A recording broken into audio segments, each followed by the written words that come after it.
Rasain pekerjaan biologi nggak? Project. Project biologi? Iya. Udah dong. Kalau lu gimana? Belum. Lah, kenapa lu belum? Ya, males sih. Lu males. Ya, minggu depan aja lah, kan cuma missing doang. Jangan ditunda.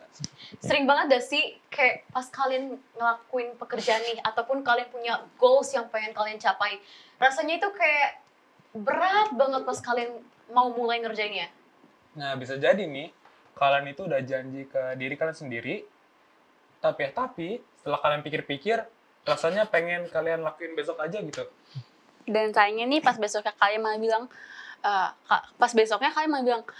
udah lusa aja deh. Nah, dan pas lusa kalian malah bilang, bulan depan aja lah. Sampai pada akhirnya pekerjaan itu kalian tidak kerjain sama sekali. Nah, pastinya banyak banget nih yang punya masalah kayak gini. Karena aku juga ngerasain hal ini sekarang. Nggak jarang sih kita selalu menunda pekerjaan yang sebenarnya tuh penting buat hidup kita. Atau biasanya juga kita semua suka mengerjakan sesuatu pekerjaan itu di akhir tenggang waktu. Ya itu bisa jadi tunda olahraga, tunda kerja, atau tunda PR, dan sebagainya. Padahal nih, sebenarnya perilaku yang udah dibilang tadi itu nggak boleh kalau keterusan. Karena akhirnya itu kemungkinan hasilnya nggak akan maksimal. Nah, terus kira-kira apa sih penyebab hal ini? Penyebabnya sih harusnya beragam sih, banyak. Tapi biasanya yang paling sering gue denger itu kata malas. Terus gimana dong cara supaya kita ngatasi rasa malas itu? Dan juga ngelawan kebiasaan yang tadi udah bilang, nunda-nunda. Nah, kita perlu belajar di satu negara yang tidak mengenal kata malas. Coba apa nama negaranya? Jepang. Yes, Benar. yes, bener banget. Seperti yang kita tahu, Jepang itu terkenal dengan etos kerjanya yang baik dan orangnya yang disiplin. Kok bisa sih mereka kayak gitu? Ternyata dari kecil tuh mereka udah dilatih untuk mempunyai prinsip tertentu. Ya, mereka tuh dilatih untuk mengulang berbagai macam rutinitas yang kecil-kecil yang positif setiap harinya. Nah, dan rutinitas ini akhirnya jadi membudaya dan mereka pakai terus sampai mereka dewasa. Jadi nih, pas mereka udah gede, udah dewasa, mereka itu jadi pribadi yang disiplin dan gak malas-malesan. Nah, sama seperti pelajaran kita pas sahabat ini, yang judulnya menemukan disiplin setiap hari. Aku Beauty. Aku Ludwig. Aku Jonathan. Dan aku Aurel. Tetap di Cornerstone Connections.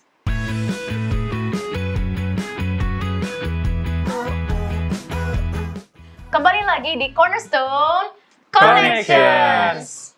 Program ini hadir untuk menuntun kamu kepada Alkitab, agar dapat melihat kisah besar Allah dan manusia. Jika kamu mencari firman Allah yang benar, Cornerstone Connections menyajikan Alkitab dan menantang kamu untuk menghubungkannya dengan kehidupan nyata kamu. Nah, sepanjang triwulan ini, tema besarnya adalah buku yang terbuka. Dan kita sudah masuk di pelajaran ke-8, yaitu menemukan disiplin setiap hari. Sebagian dari kita akan mengatakan tidak pada hubungan yang kekal dan penuh dengan makna dengan Tuhan. Paling tidak dengan tidak sadar. Tetapi apa yang harus kita lakukan agar hal itu dapat tidak terjadi? Ayat inti kita pada sahabat ini di pelajaran kali ini terdapat di dalam Mazmur 119 ayat 9-16. Dengan apakah seorang muda mempertahankan kelakuannya bersih dengan menjaganya sesuai dengan firman-Mu? Aku hendak merenungkan titah-titah-Mu dan mengamat-amati jalan-jalan-Mu. Aku akan bergemar dalam ketetapan-ketetapan-Mu. Firman-Mu tidak akan kulupakan. Nah, sebuah kutipan dalam buku Alfa dan Omega jilid 8, halaman 626 dan 632. Atau di buku di bagian sekilas cahaya. Setan selalu berusaha menarik perhatian kepada manusia sebagai gantinya kepada Allah. Ia menuntun orang-orang untuk memandang kepada uskup-uskup, pastor-pastor, profesor teologi, sebagai penuntun mereka gantinya menyelidiki Alkitab untuk mengetahui tugas-tugas mereka terhadap mereka sendiri. Kemudian, oleh mengendalikan pikiran para pemimpin ini, dia dapat mempengaruhi orang banyak sesuai dengan keimanannya. Bahkan orang muda yang kurang berpengalaman pun berani menyatakan keraguannya terhadap prinsip-prinsip fundamental kekristenan. Dan ketidakpercayaan pemuda ini, walaupun sifatnya dangkal, mempunyai pengaruh. Guys, kalian tahu nggak sih? Nggak tahu. Apa Nggak tuh? tahu. Kasih tahu, Ik. Nah, kalau misalnya kita baca di pelajaran kita bisa melihat kebiasaan Daud. Nah, kebiasaan Daud ini adalah berdoa 7 kali dalam sehari. Itu bisa kita lihat dalam Mazmur 119 ayat 164. Lalu kita bisa melihat juga kebiasaan Daniel. Dia berdoa 3 kali sehari. Kita bisa baca di ceritanya tuh di Daniel 6 ayat 10. Sama setelah kebangkitan Yesus, murid-muridnya itu selalu berdoa setiap jam-jam tertentu di setiap harinya. Itu kita bisa baca di Kisah Para Rasul 3 ayat 1 sama Kisah Para Rasul 10 ayat 9. Nah, dalam sebuah buku yang berjudul The Rule of Saints Benedict mengatakan bagaimana Benedict menyusun waktu untuk berdoa ke dalam 8 segmen dalam sehari, termasuk salah satunya pada tengah malam. Berawan Tapis menyusun hari bekerja mereka di antara waktu berdoa. Oh, masing-masing orang ini mengalami berkat yang berasal dari hubungan yang akrab dan berkesinambungan dengan Tuhan dengan menyisihkan sedikit waktu setiap harinya. Iya, jadi kalau kita membuat jadwal periodik setiap hari kita untuk berdoa, Tuhan akan memenuhi aktivitas kita sehari-hari dan akan menyibak semua bagian antara kerohanian dan sekular dalam kehidupan kita. Nah, teman-teman nih, aku pengen tahu nih pendapat kita masing-masing. Pendapat tentang apa tuh? Aku tahu. Apa tuh? Aku juga tahu. Apa? Pasti apakah pendapatmu yang ada di buku Iya, kita kan? betul banget. Nah, kita kan udah hafal ya Segmendo ini isinya apa kan. Yo. Jadi gini guys, kalau kita bisa baca ataupun kita bisa mendapat pelajarannya, yaitu Yesus sangat menginginkan memiliki hubungan yang jujur dengan kita. Dia sangat ingin memberikan kepada kamu karunia dan berkat dan membantu kamu mendapat kehidupan yang terpenuhi. Bagaimanakah hubungan yang jujur dengan Allah? Kelihatannya, kedengarannya. Bagaimana kamu dapat membangun hubungan dengan makhluk yang belum pernah kamu lihat? Tahu ya, bisa kita baca di situ di apakah pendapatmu? Mungkin siapa yang mau berpendapat? Aku dulu deh, Ya udah. oke. biar nggak diambil jawabannya. Oke, siap. Jadi bagaimana kamu, aku jawab yang kedua aja ya. Iya. Bagaimana kamu dapat membangun hubungan dengan makhluk yang belum pernah kamu lihat? Kalau kita orang yang gak beriman, kita pasti bacainnya kayak, mana bisa gitu ya. Jadi pastinya satu hal yang paling penting adalah iman. Beriman, terus berdoa dan juga berserah kepada Tuhan. Jonathan Boleh. gimana? Kalau aku sih kan tadi udah beriman juga sama. Tapi kalau aku sih ngambilnya cara membangun hubungan dengan Allah, hubungan yang jujur dengan Allah itu kalau aku dengan cara berdoa. Lalu ketika kita membaca firman itu, kita cuma tidak hanya membacanya saja, tapi kita harus akhirnya membutuhkan teman Roh Kudus gitu, supaya nanti hubungannya itu ada. Beauty, kalau dari Beauty. Kalau dari aku sih hubungan yang jujur. Jadi ini sebuah relationship yang mutual ya. Jadi tidak hanya, jadi intinya itu kayak sebagaimana Aurel dan Jonathan sudah bilang, berdoa. Jadi ketika saya berdoa itu kan semacam berkomunikasi dengan Tuhan. Nah di dalam doa itu aku akan jujur, terutama sih kesalahanku. Kalau aku udah melakukan kesalahan yang aku tahu itu sebenarnya menyakiti hati Tuhan, sebisanya di doa itu aku minta maaf. Minta maafnya tidak kayak di rutinitas doa minta maaf kepada Tuhan, enggak, tapi sejujur-jujurnya dan emang seterbuka mungkin. Tuhan, aku melakukan kesalahan ini, aku minta maaf. Tuhan, hari ini aku lakukan ini, semoga ini semua menjadi berkat kepada orang di sekitar. Jadi di doa saya itu emang benar-benar jujur. Jadi emang kayak seperti cerita kepada bapak kita atau seperti cerita kepada teman kita, begitu. Bagus pendapat kalian berarti sama sih. Menurut aku beriman sama kayak kalian, beriman. Kalau misalnya pertanyaan ini ya, simpel aja sih, beriman aja. Iya. Nah guys, dari pernyataan yang kita bahas tadi, apa hubungannya dengan judul kita saat ini, yaitu menemukan disiplin setiap hari? Mending gini deh, kita diskusi aja deh sama Pak Pendeta gimana? Iya, biar nggak Iya, tambah iya, bingung setuju. ya. Iya. Tapi aku nggak bisa gabung nih. Aduh, Kenapa lupa lagi. Nanti di salam ya ke Pak Pendeta. Alright. Sama chat di grup hasil diskusinya apa, biar aku tahu. Oke. Siap. Oke, aku harus buru-buru banget nih. Ya. Dadah. Bye. Hati-hati. See you next episode. Oke. Oke, nanti kita bakal belajar lagi sama Avril. Meskipun si Aurel lagi kemana-mana, kalian jangan kemana-mana ya guys. Tetap di Cornerstone Connections.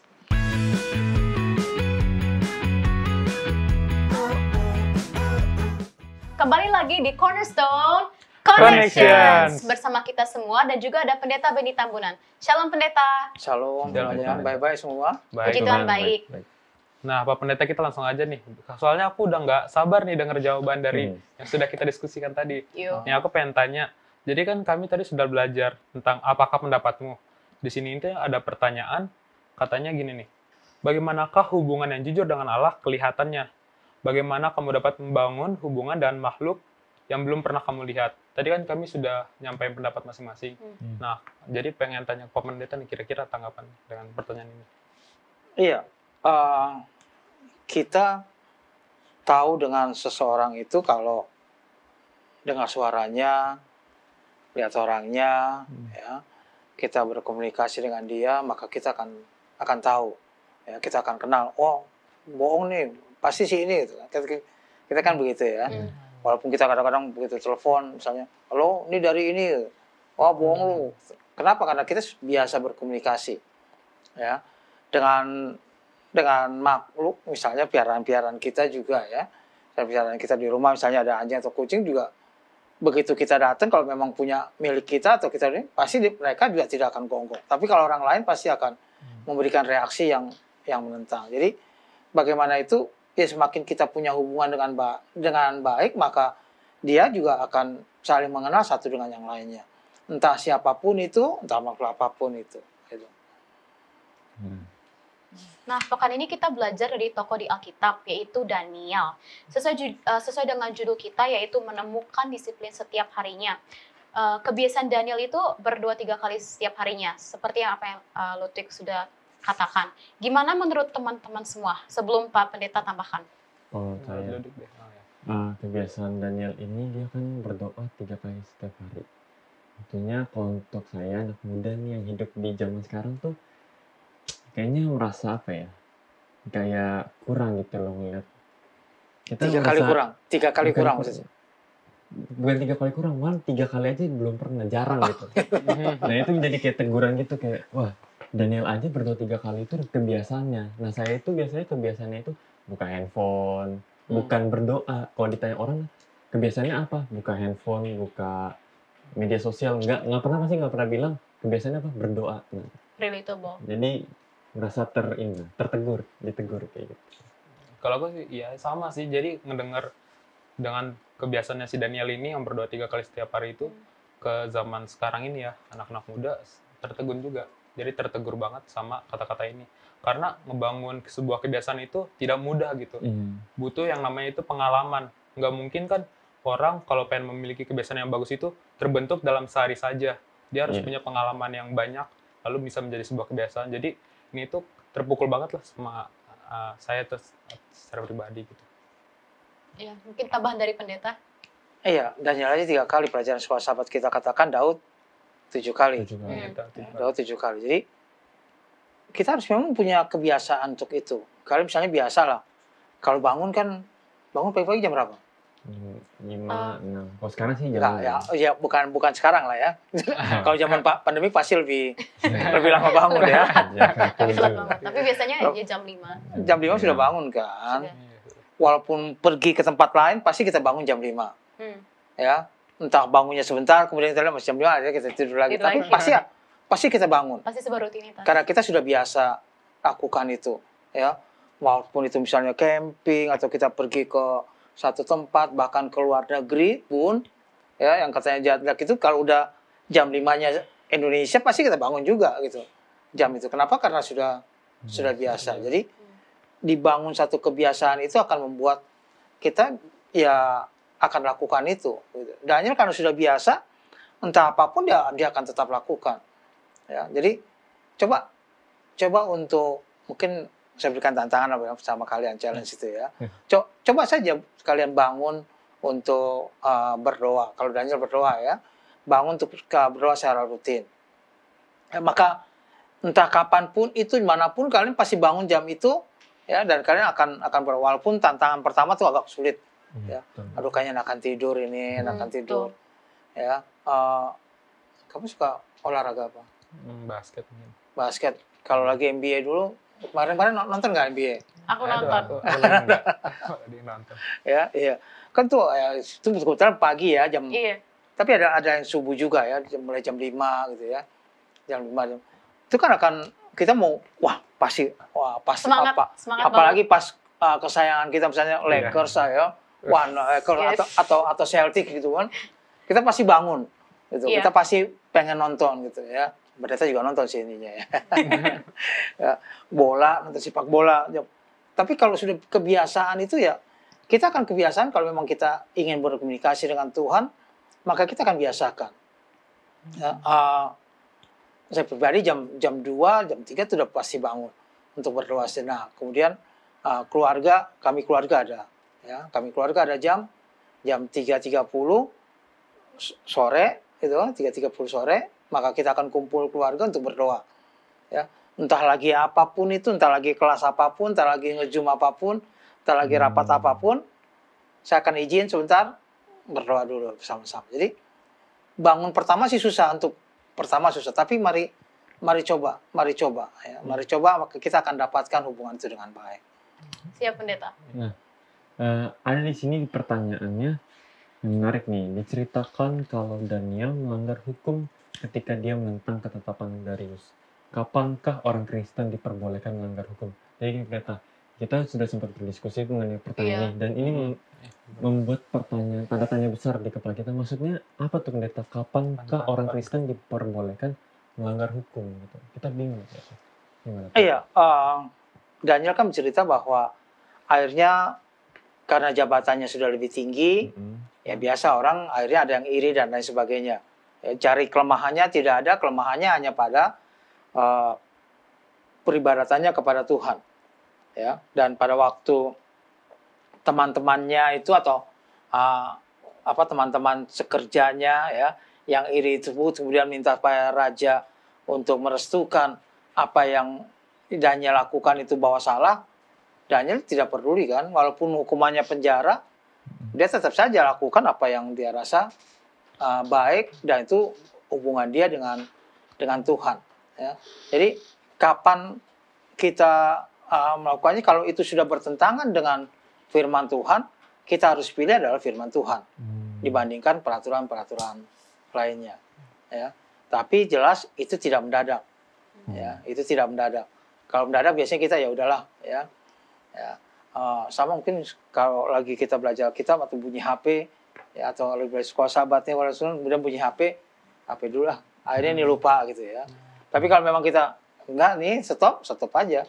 Ya, jadi kita tidak melakukan hal itu. Jadi pada waktu kita harus memilih apakah kita menurut Tuhan atau menurut kepada yang lain, kita harus memilih menurut kepada Tuhan. Aku juga pengen nanya nih sehubungan dengan cerita Daniel kan. Si Daniel ini kan banyak sekali yang percaya sama dia.